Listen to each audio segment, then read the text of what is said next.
That's perfect. Thank you for answering my question. Thank you, sir. Yes, sir. Thank you, Senator. I'm Jack O'Connell, the retired head of the AFL-CIO in this area, and proud to say that we're happy to have you here. And I was 48 years ago, but I'm a Democrat, and I couldn't vote for you then, but I can now. But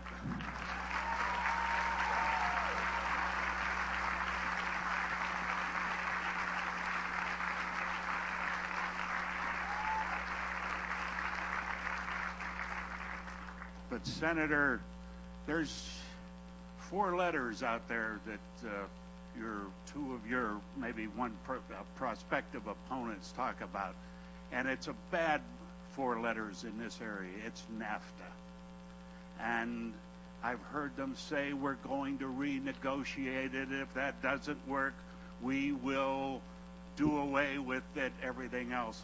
I'd just like your comments, Senator, on NAFTA and what we can do and can't do because of it. Jack, I thank you. I thank you for your dedicated service. I thank you for representing the working men and women of Ohio and America. I think I may have our differences with the trade unions in America, but they have made a huge difference in America to make it the finest place in the world to live and work and raise a family. And by the way, Jack, I am prone on occasion to make a mistake. Last time I checked, NAFTA is 5 letters.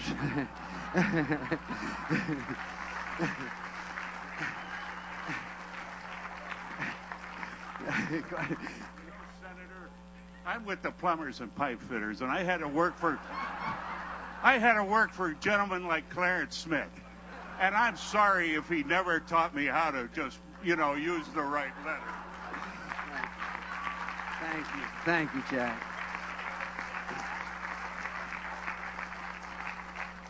Thank you, Jack. I understand how emotional that issue and that agreement is, and those letters are. And I understand that. And my friends, we kind of have talked about it a bit already. There have been inequities. There have been a dumping in our markets, and there have been unequal wages and benefits situation, particularly as regards to Mexico. I believe the overall result of NAFTA has been an increase in our economy, benefit to our country, and that debate needs to go on. But Jack, I think the biggest problem is not so much what's happened with free trade, but our inability to adjust to a new world economy. In other words, right now, many of these displaced worker programs have no relation to where the jobs are. They have great relation to kind of a pro forma kind of a situation.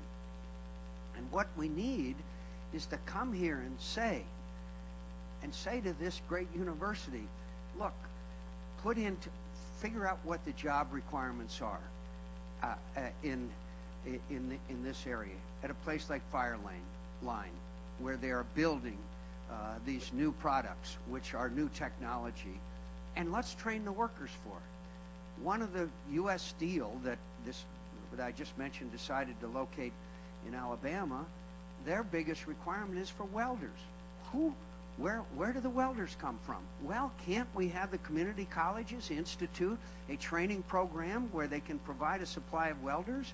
About 2 years ago, I ran into a guy that owned a trucking company, and he said that when they put in new rules that required stricter driving hours for drivers, he didn't have enough truck drivers, and he couldn't get them. So he went to local community college, and he said, I'll pay you. Start training truck drivers for me. Now he has truck drivers. It's the same way with the needs. There's no matchup between the programs and the requirements of the local economy. Look, I can't emphasize enough that I am keenly aware. I've met too many people who have been displaced as a result of free trade to say, oh, it's all been good for our economy, don't worry about it. But I think the adjustment is not to erect barriers and protectionism.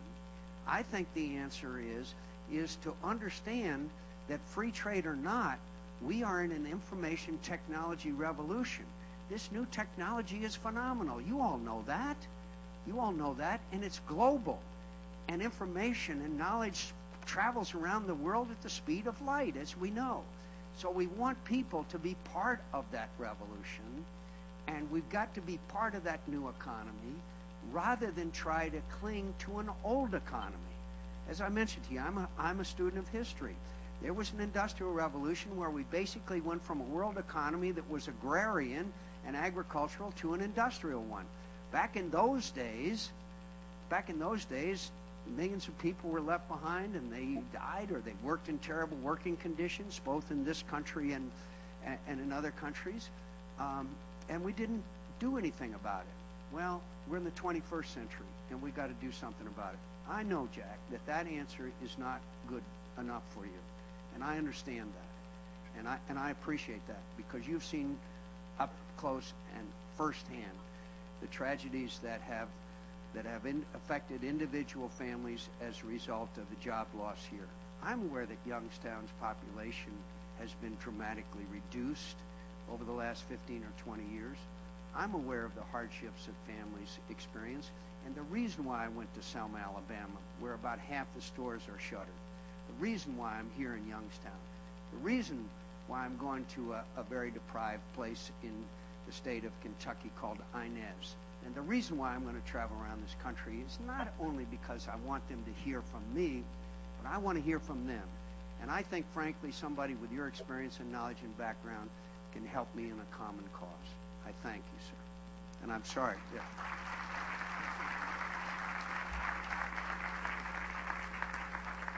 Senator, I don't want to be the prophet of doom, but the other thing that the talk shows take a shot at you on is the McCain-Kennedy immigration bill.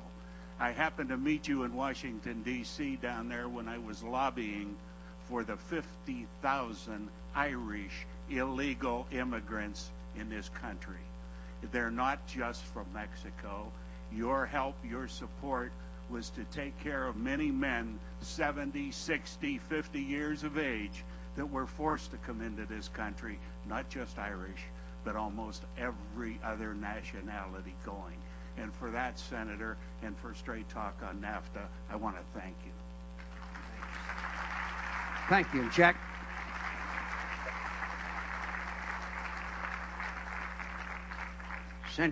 Jack, since you mentioned that you are retired, maybe you'd like to travel around the country with me. I'd love to have you go along with me. Yes, ma'am. Could you? Yeah, it's good to see you here today. I kind of stumbled upon you by accident. I'm actually on campus speaking myself later at the International Studies Center. But my name is Sandra Edwards, and I have a background in education, but I also have a background in international relations, security studies. And I think it's apropos that you're speaking about, or that you came to Youngstown. Next week I'm going to be the education director for a nonprofit organization in Aliquippa. I don't know if you're familiar with Aliquippa, but it's in much the same situation as Youngstown is. The steel mills left, and it kind of found itself adrift. What types of things would you do to work with community-based organizations such as the one that I'm going to be working with that seeks to provide supplemental educational opportunities to youth and to make a substantive difference in the community?